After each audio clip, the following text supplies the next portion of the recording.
At night, a black woman's car is pulled over.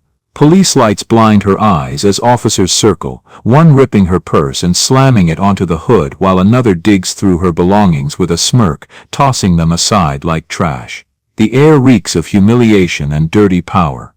But what they don't know, this is no ordinary woman. She is the mayor of the city, and their corruption is about to be exposed. Before we dive into this, let us know where you're watching from. Drop a comment below.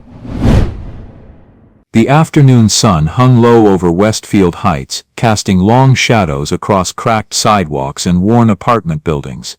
Federal Judge Eleanor Grant sat in her modest sedan, hands steady on the wheel, watching the checkpoint materialize ahead like a spider's web stretched across the road.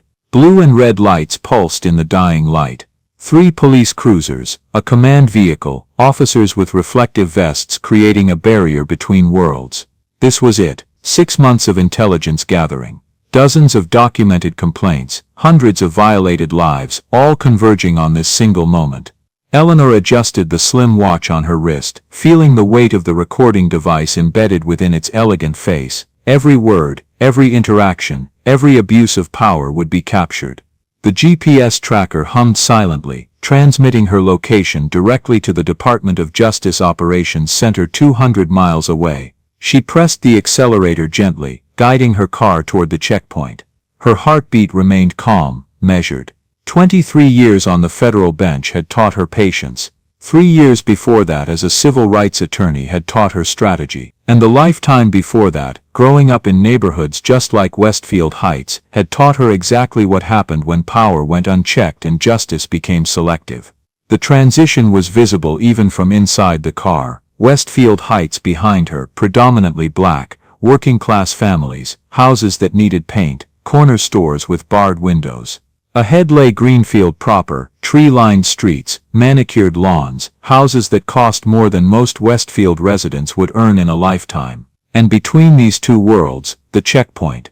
Always the checkpoint, positioned like a dam to control the flow of people deemed undesirable. Officer Carter Blake stepped into the street, hand raised. Eleanor slowed to a stop, window already descending. Blake approached, flashlight in hand despite the remaining daylight, sweeping the beam across her face with deliberate slowness. The harsh light lingered on her eyes, then dropped deliberately to her hands and chest before crawling back up to her face. His eyes, cold and assessing, took in her brown skin, her modest vehicle, the direction she had come from. License and registration, Blake said. No greeting, no explanation, just the command delivered with the expectation of immediate compliance. Eleanor reached slowly for her glove compartment, movements visible and deliberate. May I ask the purpose of this checkpoint, officer? Blake's jaw tightened. Routine traffic safety inspection, license and registration, now. She handed over the documents through the window. Blake's flashlight beam lingered on her driver's license, specifically on the address line. Westfield Heights. Eleanor watched his expression shift, a subtle hardening around the eyes, a tightness in his mouth that spoke volumes about his assumptions and prejudices. Without asking, Blake reached across the passenger seat and snatched Eleanor's purse. He dumped its contents onto the hood of the car, lipstick rolling, receipts scattering, her wallet falling open. Let's see what a Westfield lady carries, he muttered with a smirk, fingering through her belongings and tossing items aside like scraps. When he found her wallet, he flipped it in his hand, chuckled, and let it drop with a dull smack onto the metal. Westfield Heights, Blake said into his radio, making no effort to lower his voice. Requesting verification on a vehicle originating from that area. Possible elevated risk profile. Elevated risk profile. Eleanor kept her tone neutral, professional. Based on what specific factors, Officer Blake? Blake's eyes snapped to her face. You don't need to know our procedures, ma'am. Just need you to comply. Eleanor noticed his hand moving to rest on his service weapon. The gesture was casual, practiced, designed to intimidate. She had seen it before in courtrooms, in depositions, in the countless cases that crossed her bench. The body language of someone who had never been held accountable for the small cruelties they inflicted daily. A second officer emerged from the command vehicle, his uniform bearing captain's bars. Captain Frank Doyle, according to the nameplate visible even from a distance. He moved with the swagger of someone accustomed to authority, someone who had never questioned whether that authority was deserved or justly applied. Doyle took Eleanor's license from Blake, studying it with exaggerated care. His radio crackled.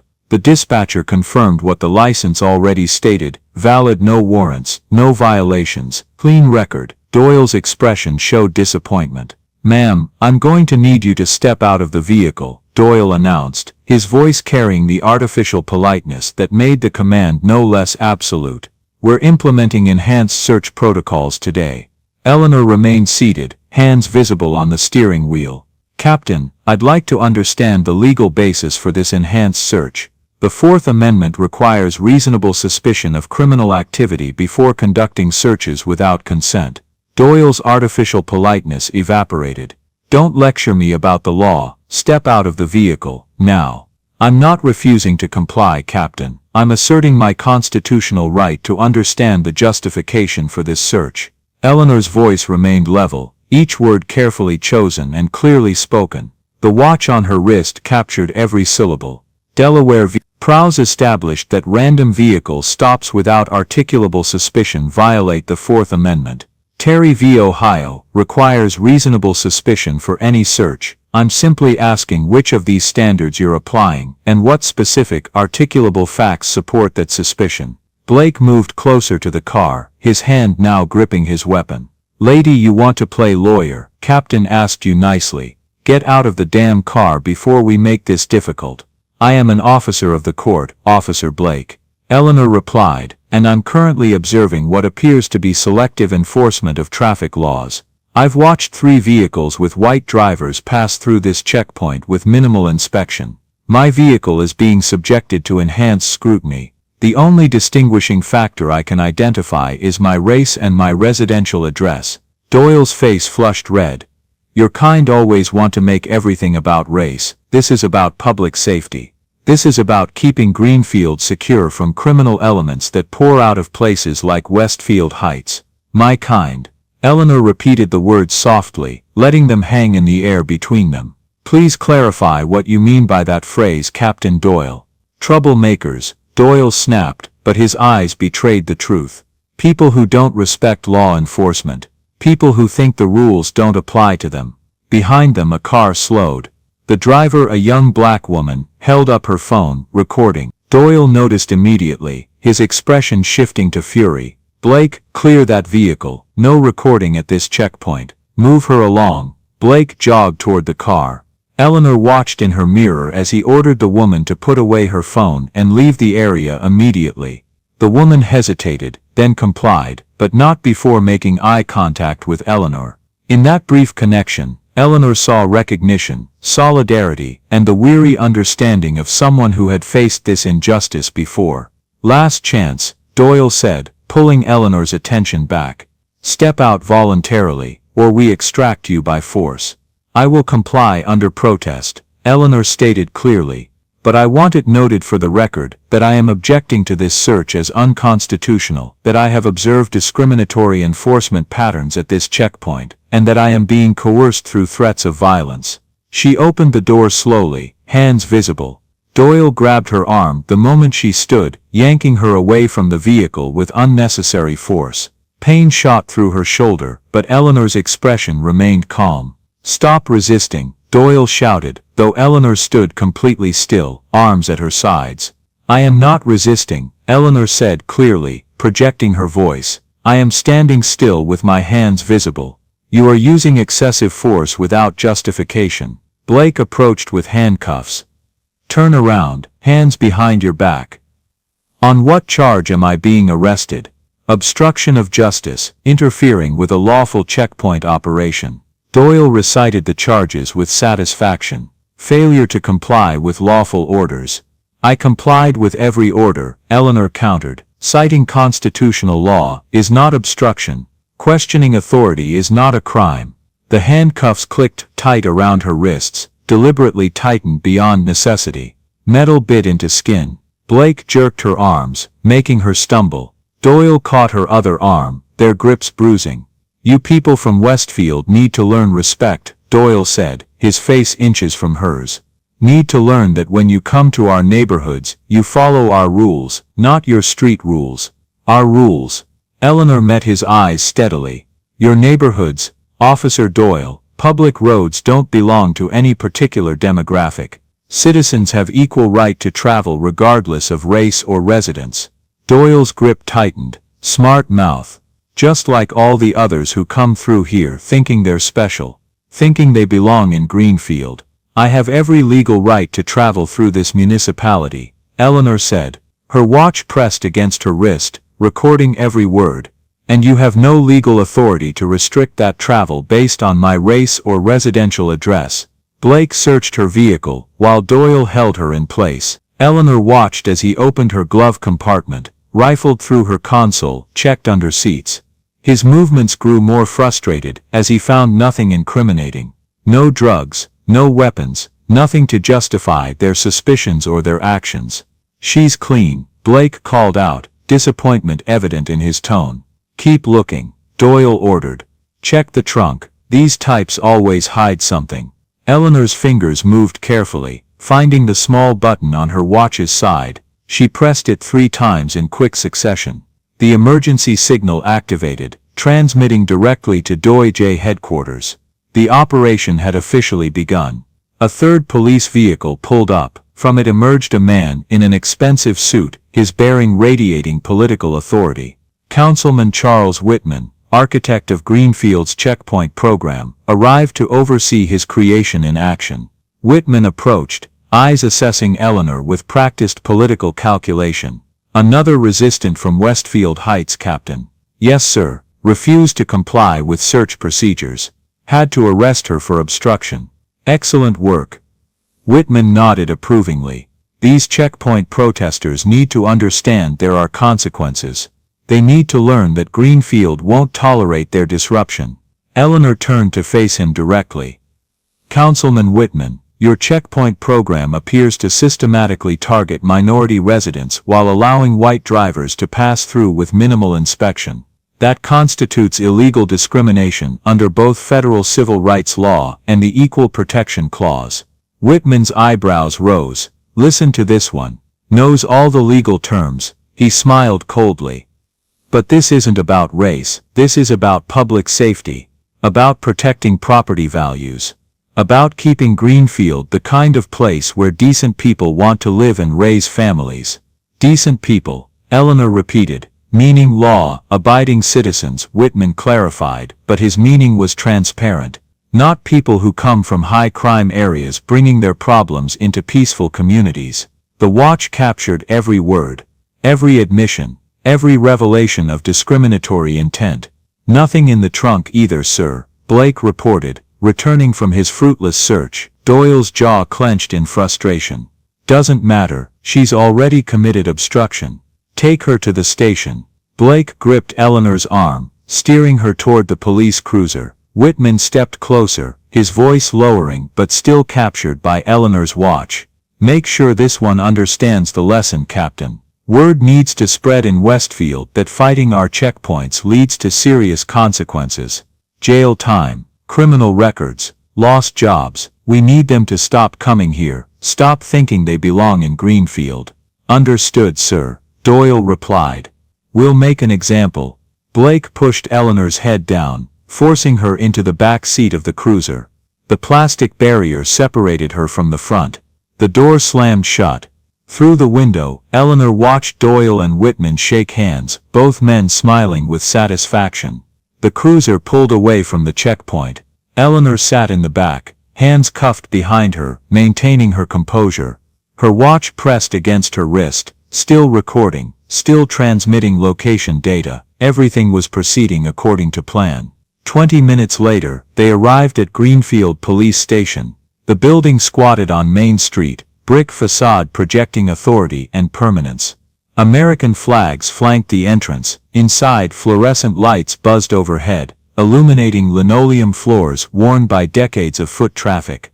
Blake hauled Eleanor from the cruiser, his grip on her arm tighter than necessary. He marched her through the entrance, past the front desk where a civilian clerk looked up with barely concealed contempt. Another one from the west side, Blake announced loudly. Thinks she knows better than police officers. Several officers looked up from their desks, Their expressions ranged from amusement to satisfaction. Eleanor committed every face to memory, every badge number visible, every nameplate readable. The booking process was deliberately humiliating. Blake removed the handcuffs only long enough to take fingerprints, then replaced them immediately.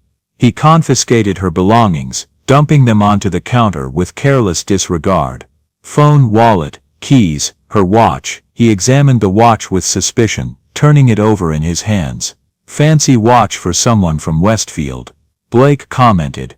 Probably stolen. It was a gift, Eleanor replied calmly. From a colleague. Blake tossed it into the property envelope without further comment. Eleanor felt a moment of concern. The watch was crucial evidence, containing the recording device. But the device was designed to be undiscoverable during routine inspection. It would appear to be simply an expensive watch, nothing more. Doyle appeared as Blake finished processing. Put her in interrogation room 2. Let her wait a while. Think about her choices. The interrogation room was exactly what Eleanor expected.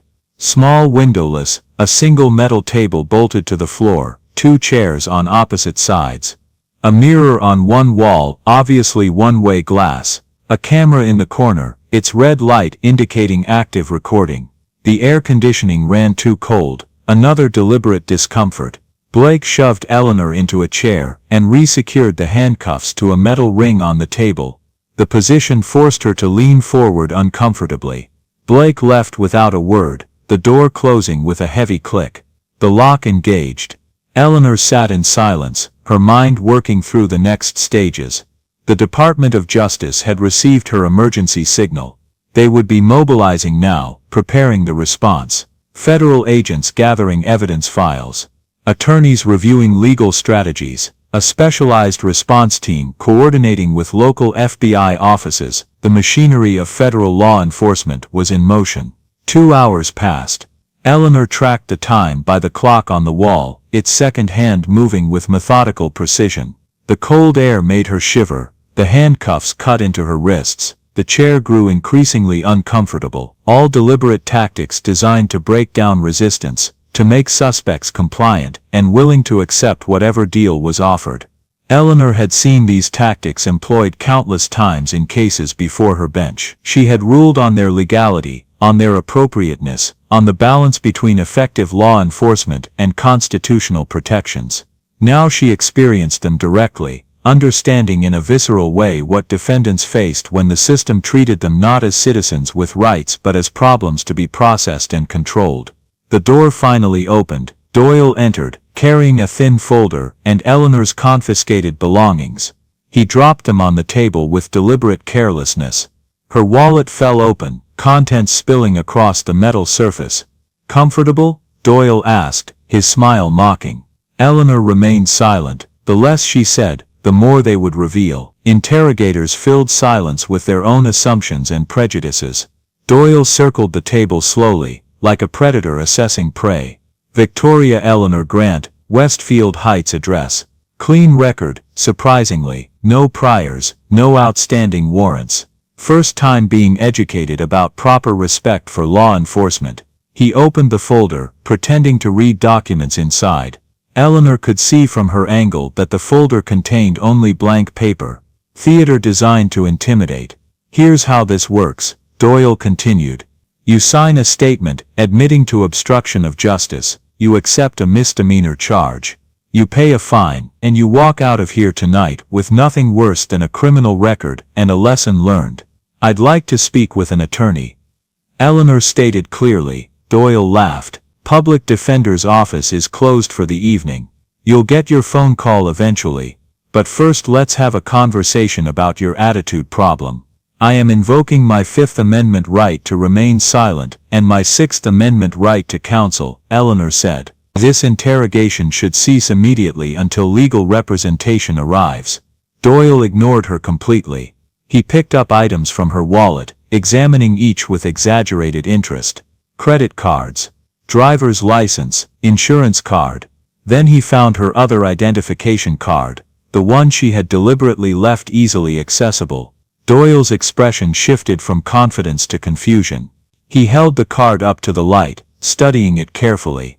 the official seal, the federal government insignia, the title, United States District Court. Doyle read aloud slowly. Federal Judge Eleanor Grant. He looked at Eleanor, then back at the card. Nice try. Very professional forgery. We'll add falsifying federal documents to your charges. Impersonating a federal official carries serious time. That identification is authentic. Eleanor replied calmly, as you can verify with a single phone call to the federal courthouse. Right. Doyle laughed again, but uncertainty crept into his voice. And I'm the Attorney General. Lady, you're not fooling anyone with this fake badge. He tossed the ID card onto the table dismissively. But Eleanor noticed his hand trembling slightly. Doubt had taken root. The door opened without warning. Detective Daniel Ruiz entered, his expression professional and alert. Ruiz was younger than Doyle, perhaps mid-30s, with intelligent eyes that missed nothing. He carried himself differently than the other officers Eleanor had encountered, an air of careful observation rather than automatic aggression. Captain, Ruiz said carefully. A moment outside. Doyle's jaw tightened. I'm conducting an interrogation, detective. Sir, it's urgent. Regarding the detainee's identification. Doyle hesitated, then nodded curtly. Watch her, he ordered Ruiz. But instead of leaving, Ruiz stepped fully into the room and closed the door. He moved to the table and picked up Eleanor's federal ID card, examining it with the careful attention of someone who knew what to look for. Ma'am, Ruiz said quietly. Is this identification genuine? Yes, detective. I am Federal Judge Eleanor Grant, United States District Court, Southern District. I have served on the federal bench for 23 years. Ruiz's eyes widened. He looked at the ID card again, noting details Doyle had missed. The micro-printing along the edges, the holographic seal that shifted colors in the light, the embedded security thread visible when held at an angle, the card number that could be verified through federal databases. Captain, Ruiz said, his voice tight with controlled alarm. We need to verify this immediately. It's fake, detective. Obvious fake. But Doyle's confidence had cracked. He looked at Eleanor with new uncertainty. Sir, this card contains federal security features that are extremely difficult to counterfeit. The holographic seal alone requires specialized equipment unavailable to civilians. Ruiz set the card down carefully, treating it with the respect it deserved. We need to contact the federal courthouse for verification before we proceed further. She's already been processed, Doyle protested. Already charged with obstruction. Captain, if this woman is actually a federal judge and we've detained her without proper cause, interrogated her after she invoked right to counsel and charged her with obstruction for asserting constitutional rights. Ruiz didn't finish the sentence. The implications hung heavy in the air. Doyle's face had gone pale. It's a fake. Has to be. Then let's verify it. Ruiz insisted. One phone call, 5 minutes. That's all we need to confirm. Before Doyle could respond, the station's front desk phone began ringing. Once, twice, 3 times. The persistent sound echoed through the building. Eleanor heard someone answer, heard a murmured conversation, heard the tone shift from routine to urgent. Footsteps approached rapidly. The desk sergeant appeared at the interrogation room door, his face flushed. Captain Doyle, sir. You need to come to the front desk immediately. I'm in the middle of, sir, we've received multiple calls. Department of Justice, Federal Courthouse. Governor's Office. The sergeant's voice rose with each name. They're all asking about a federal judge, Eleanor Grant. They say she's been detained here illegally. The color drained from Doyle's face completely. Ruiz closed his eyes briefly, recognition and concern washing over his features. Councilman Whitman appeared behind the sergeant, his political composure cracking. What is happening? Whitman demanded. Why are federal agencies calling about a routine checkpoint arrest? Ruiz picked up Eleanor's ID card and handed it to Whitman. Because, Councilman, we appear to have arrested a sitting federal judge. Whitman studied the card. His hands began to tremble. This can't be real. The Department of Justice seems to believe otherwise, the desk sergeant said. They're demanding to speak with her immediately. They mentioned sending federal agents to secure her release. Eleanor sat quietly, watching the realization dawn on their faces, the careful plan unfolding exactly as designed. Whitman turned to face her, understanding replacing his earlier contempt. "You did this deliberately," he said slowly. "Went through the checkpoint knowing you'd be stopped, knowing you'd be arrested." "I exercised my constitutional right to travel freely," Eleanor replied. "I was stopped without cause, searched without consent, arrested without justification, and interrogated after invoking my right to counsel. The fact that I'm a federal judge is relevant only because it gave me the knowledge and resources to document these violations systematically." Ruiz moved quickly to remove the handcuffs from Eleanor's wrists. "Judge Grant, I apologize profusely for your treatment. This should never have happened."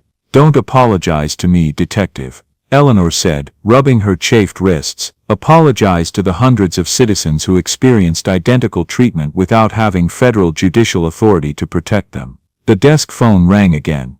Whitman rushed out to answer it. His voice carried back through the open door, growing increasingly panicked as he spoke with someone Eleanor assumed was a federal official. Doyle stood frozen, his earlier confidence shattered completely. "You set us up. This was entrapment.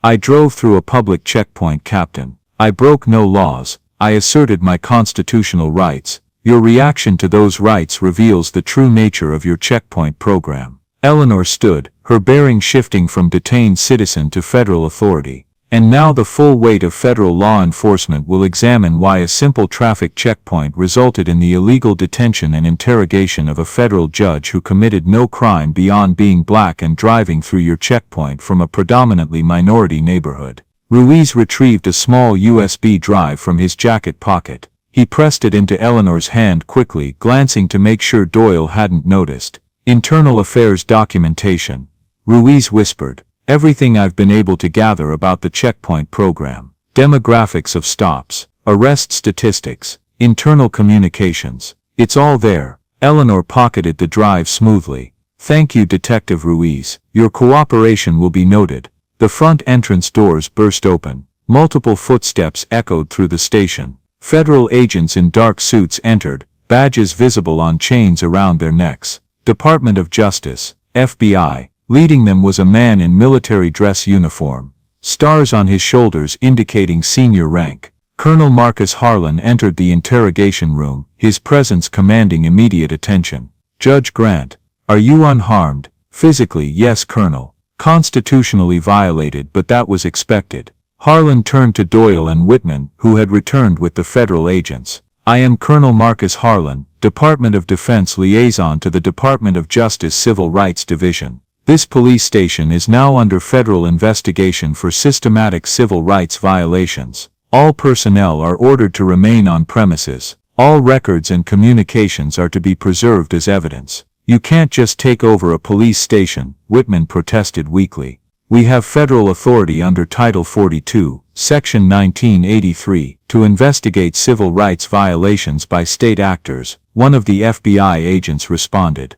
"Judge Grant's detention provides probable cause to believe this department has engaged in systemic constitutional violations." Eleanor watched as federal agents spread throughout the station. Computer specialists began accessing servers. Evidence technicians photographed booking records. Attorneys set up workstations in the conference room. Doyle turned to Eleanor, desperation replacing arrogance.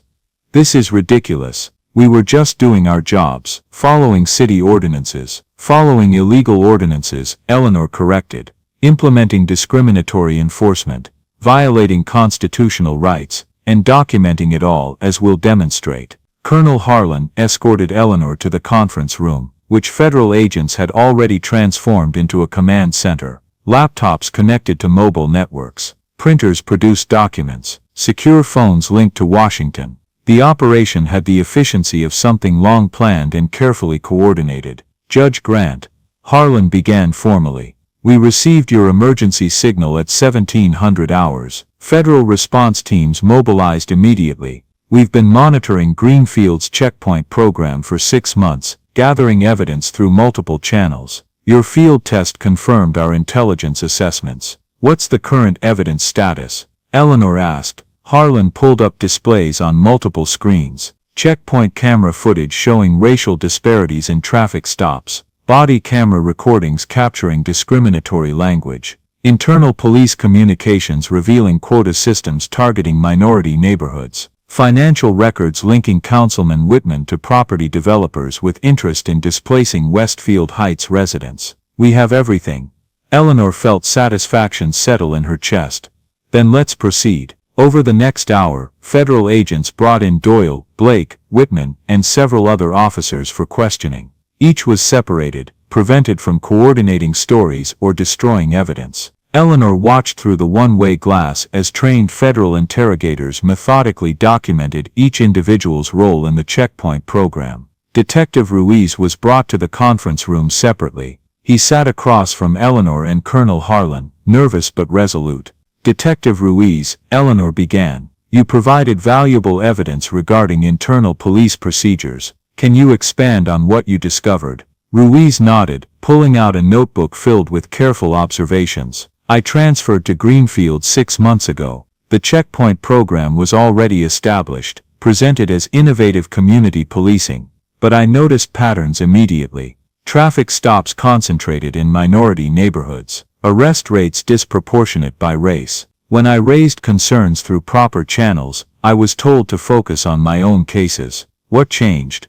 Eleanor asked. Pain crossed Ruiz's face. My brother came to visit 3 months ago. Successful physician drives a nice car, no criminal record. He was stopped at one of these checkpoints. Detained for 4 hours, searched repeatedly, threatened with arrest. No charges, no violations, just harassment because he was black and driving in Greenfield.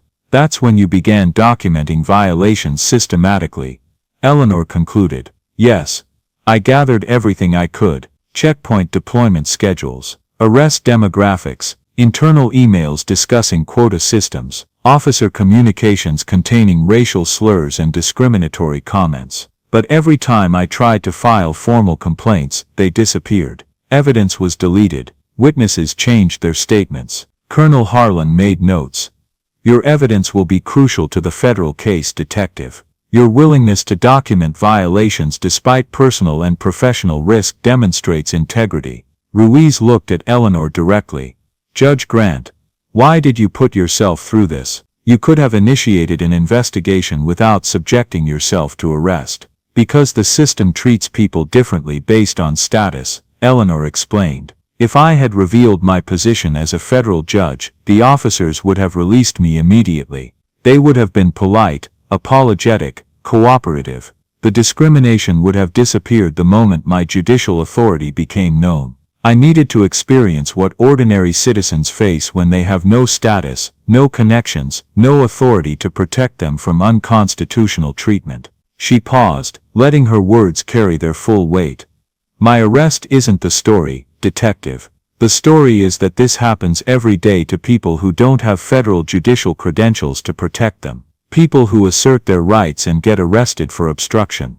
People who question illegal searches and get charged with interfering. People whose only crime is being black or brown and driving through neighborhoods where they're considered unwelcome. Ruiz absorbed this. What happens now? Justice, Eleanor replied simply. Federal prosecution of everyone involved in implementing and maintaining this discriminatory system. Dissolution of the checkpoint program. Review of every arrest made under this program for potential expungement. Civil rights training for all officers. Independent oversight of police practices. And most importantly, accountability. The next morning, Eleanor stood in the conference room before assembled federal officials, local authorities, and media representatives. Colonel Harlan had arranged a formal briefing to present the investigation's preliminary findings. Eleanor, now in a professional suit that had been delivered overnight, projected the authority of her judicial position. Ladies and gentlemen, she began. I am Federal Judge Eleanor Grant, United States District Court.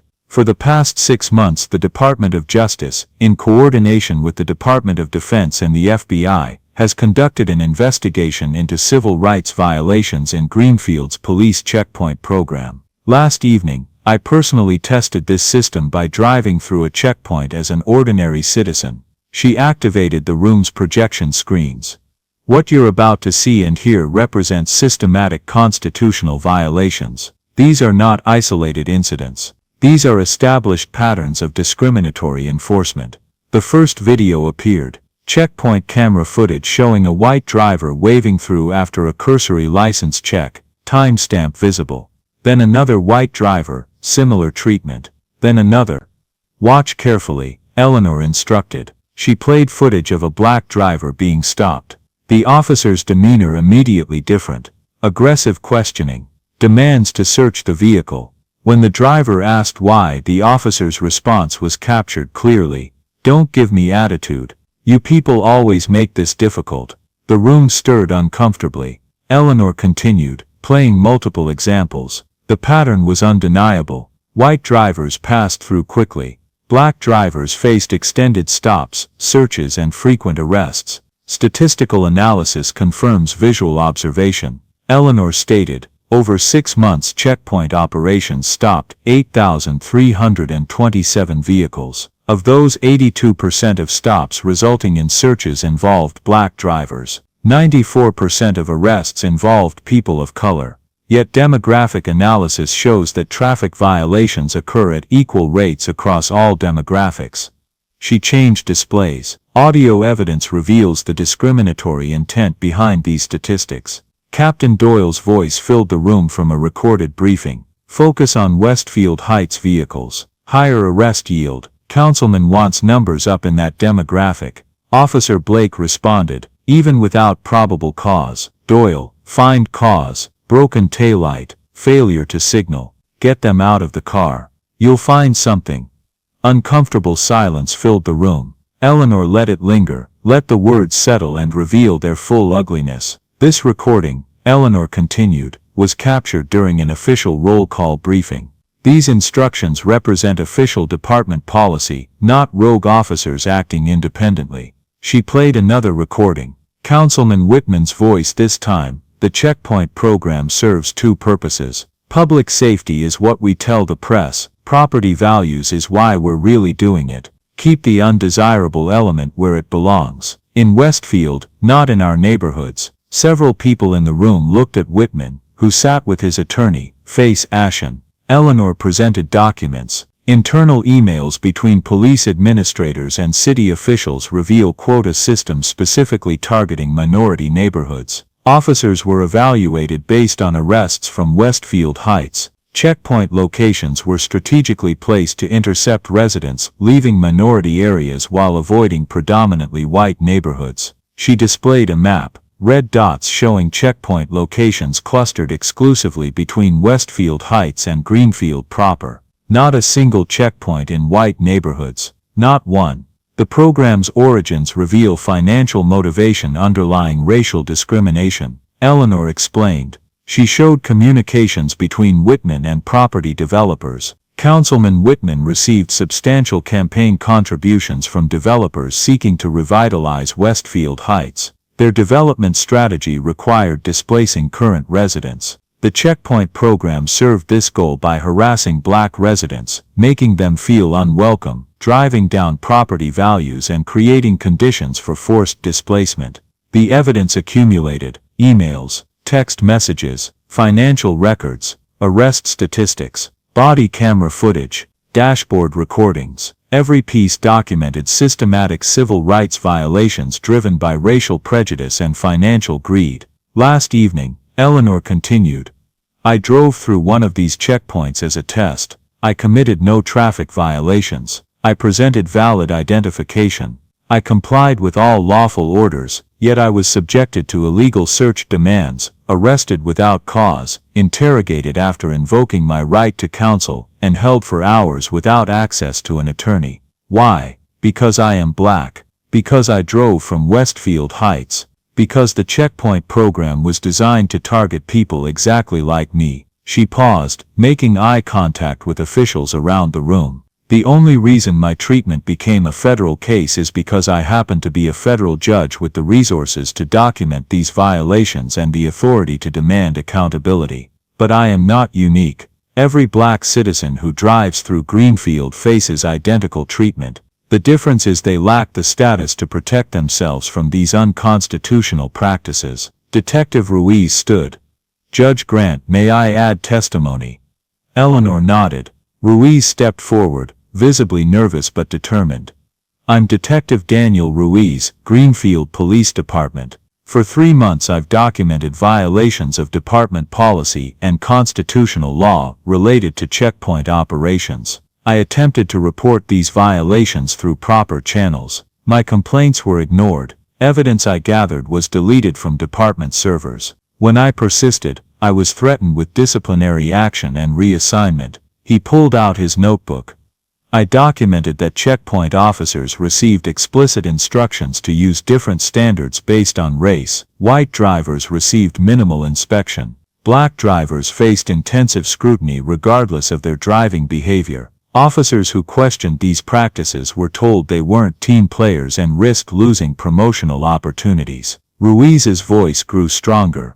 This wasn't law enforcement. This was systematic harassment designed to make black citizens feel unwelcome in Greenfield. It was racial profiling disguised as public safety, and it was supported from the highest levels of city government. Eleanor thanked Ruiz for his courage. She turned back to the assembled officials. Federal charges will be filed against Councilman Charles Whitman, Captain Frank Doyle, and Officers Carter Blake, among others, for civil rights violations under Title 42, Section 1983. Additional charges include obstruction of justice for suppressing complaints and destroying evidence. The checkpoint program is immediately dissolved. All arrests made under this program will be reviewed for potential expungement, and Greenfield Police Department will undergo federal oversight until constitutional compliance is established. The room erupted in questions from media representatives. Eleanor raised a hand for silence. One final point, she said. This investigation isn't about punishing individual officers. It's about dismantling systems that allow discrimination to flourish. It's about ensuring that constitutional rights apply equally to all citizens, regardless of race, neighborhood, or economic status. And it's about sending a clear message that civil rights violations will face federal accountability. 3 weeks later, Eleanor returned to Greenfield for the preliminary hearing. The federal courthouse, ironically located just blocks from the police station where she had been detained, filled with spectators, media, and interested parties from both communities. Whitman, Doyle, and Blake sat at the defense table with their attorneys. All three had been released on bond pending trial, but their faces showed the weight of federal criminal charges. Whitman's political career was destroyed. Doyle had been suspended without pay. Blake faced not only criminal charges but civil suits from dozens of citizens whose rights he had violated. Eleanor sat in the gallery, not presiding but observing. Another federal judge would handle the criminal case to avoid any appearance of conflict. But Eleanor wanted to be present, wanted these men to see her as a citizen whose rights they had violated, not just as a judge whose authority they had unknowingly challenged. The prosecutor presented evidence methodically, each checkpoint stop documented, each discriminatory enforcement decision catalogued, each constitutional violation detailed. The defense attorneys attempted to argue selective prosecution, claimed their clients were simply following city ordinances, suggested that Eleanor had entrapped them by deliberately provoking arrest. The presiding judge, a stern woman with 30 years on the federal bench, dismissed these arguments with barely concealed contempt. Asserting constitutional rights cannot constitute entrapment. Following illegal ordinances does not excuse civil rights violations. These defendants will face trial on all charges. After the hearing, Eleanor found Detective Ruiz in the courthouse hallway. He wore a suit now instead of his police uniform. The FBI had offered him a position with their Civil Rights Division, and he had accepted immediately. Judge Grant. Ruiz greeted her formally. The FBI is grateful for the evidence you gathered. Your testimony will be crucial at trial. And your evidence, Detective. Your documentation of internal police communications proved systematic intent rather than isolated incidents. Eleanor studied him carefully. How are you adjusting to federal work? It's different, Ruiz admitted, but it feels right, working to protect civil rights instead of watching them violated daily. He paused. My brother's record was expunged last week. The false arrest removed from his background check. He called to thank me, but I told him to thank you. You're the one who made this possible. I simply exposed what was already there, Eleanor replied. The injustice existed long before I drove through that checkpoint. I just had the resources and authority to document it effectively. They walked together through the courthouse corridors. Outside, protesters from both sides gathered. Some carried signs supporting the police, claiming the prosecution was a witch hunt. Others carried signs celebrating accountability, demanding justice for checkpoint victims. Eleanor paused at the courthouse steps, looking at the divided crowd. This was the work that remained, not just prosecuting individual offenders but healing communities torn apart by systematic discrimination. 6 months later, the trial concluded. Whitman was convicted on multiple counts of civil rights violations and conspiracy, sentenced to 5 years in federal prison plus restitution to checkpoint victims. Doyle received 4 years. Blake and 2 other officers received 3 years each plus probation. But the sentences were only part of the remedy. The Department of Justice had negotiated a consent decree with Greenfield requiring comprehensive reforms, independent oversight of all police activities, mandatory data collection on traffic stops by demographics, body cameras that could not be deactivated during citizen encounters, community review boards with real authority to investigate complaints, federal monitoring for 5 years to ensure compliance. Eleanor attended the community meeting where Greenfield's new police chief presented the reforms to Westfield Heights residents. The new chief, recruited from outside the department, spoke with genuine humility about the violations that had occurred and the commitment to constitutional policing. An elderly woman raised her hand. My grandson was arrested at one of those checkpoints 2 years ago. Lost his college scholarships because of the criminal record. What happens to him now? The new chief nodded to an attorney from the Justice Department, who stood to answer. Every arrest made at discriminatory checkpoints is being reviewed. If the arrest lacked proper probable cause, it will be expunged. Your grandson should contact the Federal Review Office. We'll handle the expungement and provide documentation to his college explaining the false arrest. Many schools have agreed to reinstate scholarships for students affected by this program. The woman's eyes filled with tears. He can go back to school. Yes, ma'am, and he'll receive compensation for the harm caused by his illegal arrest. Eleanor watched this exchange, feeling the weight of justice delayed finally becoming justice delivered. This was why she had endured the checkpoint stop, the arrest, the interrogation, the handcuffs cutting into her wrists. Not for herself, but for this grandmother, whose grandson's future had been stolen by discriminatory policing. After the meeting, several Westfield Heights residents approached Eleanor. They thanked her. They shared their own checkpoint stories. They expressed cautious hope that things might actually change. One young man, perhaps 20 years old, shook Eleanor's hand firmly. Judge Grant, I'm James Wilson, Detective Ruiz's nephew. My uncle told me what you did. Told me you could have used your judge status immediately, but chose to experience what we all experience. Your uncle is a hero, Eleanor replied. He documented violations despite personal and professional risk. He said the same about you. James smiled. I'm starting law school next fall. Want to be a civil rights attorney. Uncle Daniel said we need lawyers who understand the system from all sides, who know what it feels like to have rights violated. Eleanor felt pride swell in her chest. This was the real victory. Not the convictions, not the sentences, but inspiring the next generation to fight for justice. 9 months after her arrest, Eleanor was invited to testify before a congressional committee examining discriminatory policing practices nationwide. She sat at the witness table in her federal judge robes, the television cameras capturing her testimony for national broadcast. Mr. Chairman, members of the committee, Eleanor began. I appear before you today not just as a federal judge, but as a citizen whose constitutional rights were systematically violated. What happened in Greenfield was not an isolated incident. Similar checkpoint programs operate in communities across America, targeting minority neighborhoods under the guise of public safety while actually enforcing racial segregation. She presented evidence from multiple jurisdictions. The patterns were identical. Checkpoints positioned between minority neighborhoods and wealthy areas. Discriminatory enforcement statistics. Financial motivations linking policing to property development. The Greenfield model revealed a nationwide problem. The Fourth Amendment protects all citizens from unreasonable searches and seizures. Eleanor testified. The 14th Amendment guarantees equal protection under law.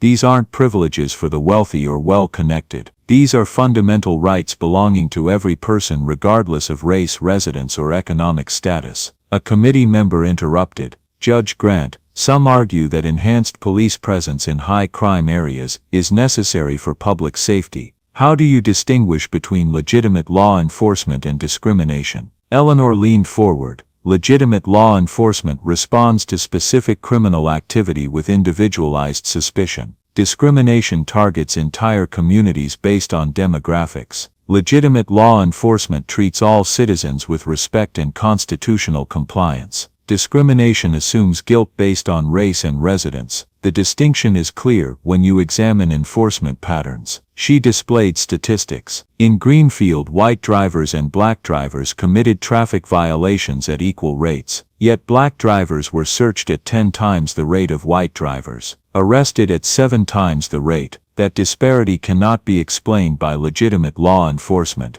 It can only be explained by racial discrimination. Another committee member asked about solutions. Eleanor had prepared comprehensive recommendations. First, mandatory independent oversight of all checkpoint operations. Second, required data collection on every traffic stop including driver demographics and enforcement actions. Third, public reporting of this data so communities can identify discriminatory patterns. Fourth, federal authority to investigate departments showing statistical disparities. Fifth, substantial consequences including loss of federal funding for departments that violate civil rights. And sixth, personal liability for officials who implement or maintain discriminatory programs. The questioning continued for hours. Eleanor answered each question with judicial precision, backing every claim with documented evidence. When she finally stepped down from the witness table, she knew her testimony would influence national policy. 2 months later, Congress passed the Equitable Enforcement Act. The legislation incorporated Eleanor's recommendations, establishing federal standards for checkpoint operations, requiring transparency in traffic stop data, and creating enforcement mechanisms for civil rights violations. President signed the bill in a ceremony attended by civil rights advocates, law enforcement reformers, and victims of discriminatory policing. Eleanor stood behind the president as he signed, symbolizing the judicial branch's role in protecting constitutional rights. Beside her stood Detective Ruiz, now Special Agent Ruiz of the FBI's Civil Rights Division, representing law enforcement officers who chose integrity over complicity. After the ceremony, Eleanor returned to her chambers at the federal courthouse. Her docket remained full. Cases requiring careful judgment, constitutional interpretation, fair application of law. But now her work carried additional weight. She was not just a judge ruling on cases before her bench. She was a living example of how the system should work when citizens demand accountability and justice. A year after her arrest, Eleanor drove through Greenfield again. No checkpoint blocked the road. No officers demanded identification based on neighborhood origin. She passed through freely, exercising her constitutional right to travel without harassment or discrimination. In Westfield Heights, a new community center had opened, funded by restitution payments from the Checkpoint Program lawsuit. Inside, young people studied law, criminal justice, and civil rights. A plaque at the entrance read, "Justice delayed is justice denied. Justice demanded is justice delivered." Eleanor visited the center regularly, speaking with students about constitutional rights, about standing firm against injustice, about the long struggle for equal protection under law. She saw James Wilson there, now a second-year law student, helping younger students understand their rights and how to assert them effectively. Detective Ruiz, now Special Agent Ruiz, also visited frequently. He taught workshops on recognizing police misconduct, documenting violations, and using proper channels to demand accountability. His presence symbolized that law enforcement could be reformed, that good officers existed who would stand against corruption. The checkpoint program was gone, but the work continued. Other cities, other departments, other systems required examination and reform. Eleanor coordinated with the Department of Justice, identifying patterns, recommending investigations, testifying when needed. Her experience in Greenfield had transformed her from a judge ruling on cases to an advocate actively shaping policy. 2 years after her arrest, Eleanor received a letter. The return address was Greenfield City Hall. Inside she found an official apology from the city council, an invitation to serve on the newly formed Police Oversight Commission, and a request that she accept the city's highest civilian honor for her role in exposing injustice and demanding reform. Eleanor declined the honor, but accepted the commission role. She had no interest in awards or recognition. She wanted structural change, permanent reform, systems that protected constitutional rights as effectively as they once violated them. The Oversight Commission met monthly, reviewing traffic stop data, investigating complaints, recommending policy changes. Eleanor insisted on transparency. Every meeting was public, every decision was documented, every officer's enforcement pattern was analyzed for potential discrimination.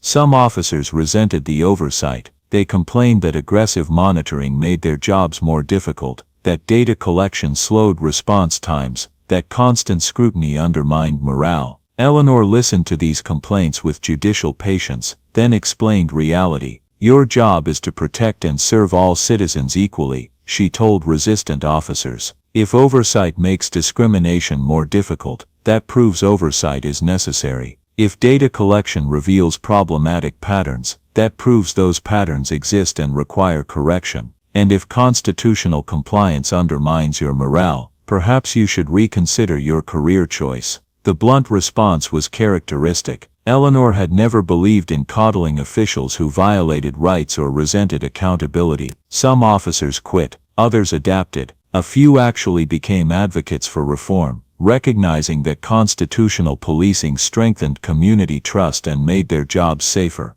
3 years after her arrest, Eleanor returned to Capitol Hill for a follow-up hearing on the Equitable Enforcement Act's implementation. The committee wanted to know whether the legislation had achieved its goals, whether discriminatory checkpoint programs had been eliminated, whether constitutional rights were being protected effectively. Eleanor presented comprehensive data. Since the Act's passage, discriminatory checkpoint operations have decreased by 67% nationwide. Traffic stop data now reveals patterns that were previously hidden. Federal investigations have resulted in reform agreements with 43 police departments, and civil rights complaints regarding checkpoint operations have dropped by 58%. The numbers told the story. Federal oversight worked. Transparency exposed discrimination. Accountability changed behavior. The system could be reformed when citizens demanded justice and officials faced consequences for violations. But Eleanor also reported challenges. Some jurisdictions have attempted to circumvent federal oversight through technical compliance while maintaining discriminatory practices. Some departments collect required data, but fail to analyze it for patterns. Some officers have learned to mask discrimination through more subtle tactics that are harder to document. She looked directly at committee members.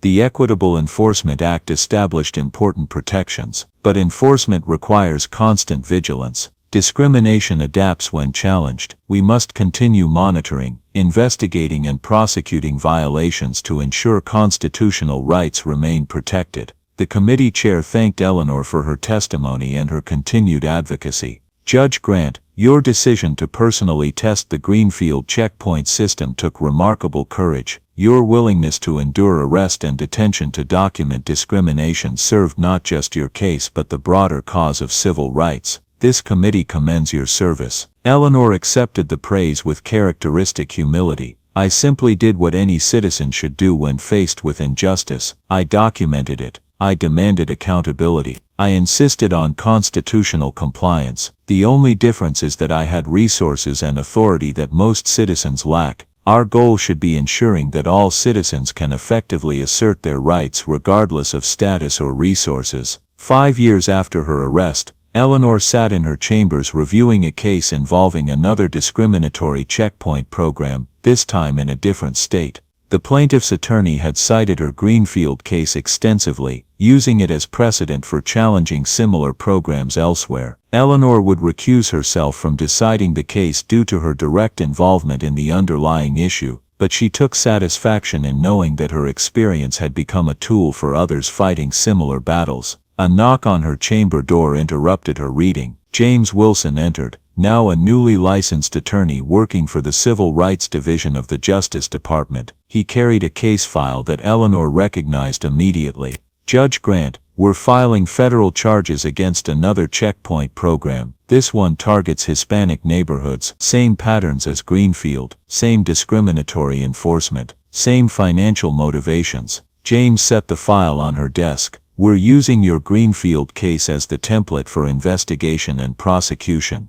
Eleanor opened the file, scanning the evidence. Dashboard camera footage showing disparate treatment, audio recordings capturing discriminatory language, internal communications revealing intentional targeting, statistical analyses proving systematic patterns. The evidence was comprehensive, professionally gathered, methodically documented. This investigation is excellent work, Counselor Wilson, Eleanor said. The evidence clearly establishes systematic civil rights violations. You've built a strong case. James smiled. I learned from the best. You showed us that sometimes you have to experience injustice directly to document it effectively. One of our investigators went through their checkpoint undercover, recorded everything, just like you did. Eleanor felt pride in her protege's work. This was how change happened. Not through single dramatic victories but through sustained effort, multiple cases, constant pressure for accountability and reform. Each investigation built on previous ones, each prosecution established new precedents, each reform created templates for other jurisdictions.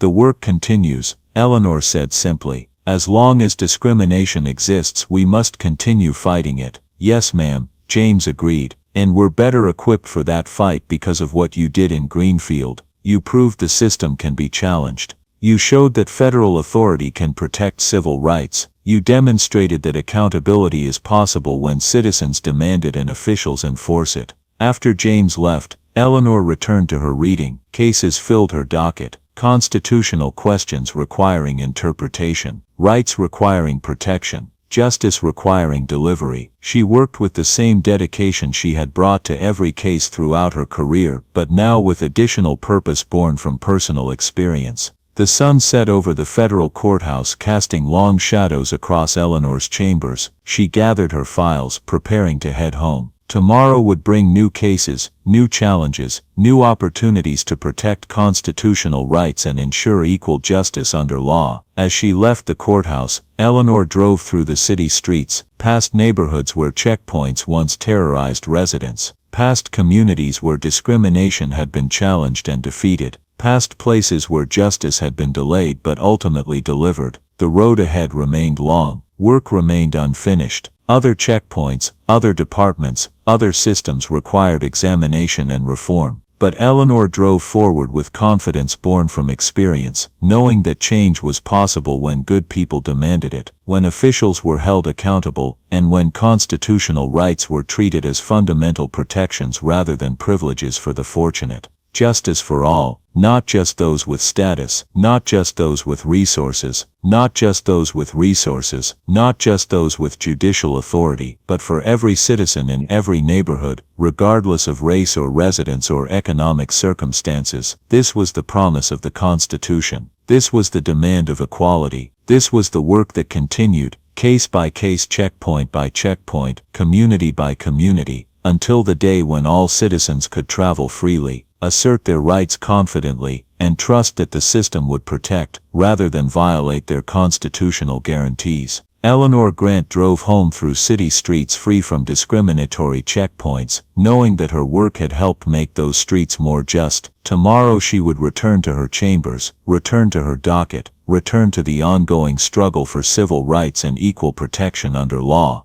The work continued. Justice demanded it. The Constitution required it. And Eleanor Grant would keep fighting for it, one case at a time, until equal justice under law was reality rather than aspiration. Did that story grab your attention? Hit that like button right now to support more hard-hitting justice thrillers like this one. PAP Stories delivers powerful voice-only narratives that keep you engaged. Whether you're commuting, working out, or just relaxing, our signature storytelling style brings you into intense moments of injustice and the satisfying path to accountability. Subscribe to never miss our weekly uploads featuring gripping justice thrillers, stories of ordinary people facing extraordinary challenges, powerful narratives with unexpected twists, premium voice-only content perfect for multitasking.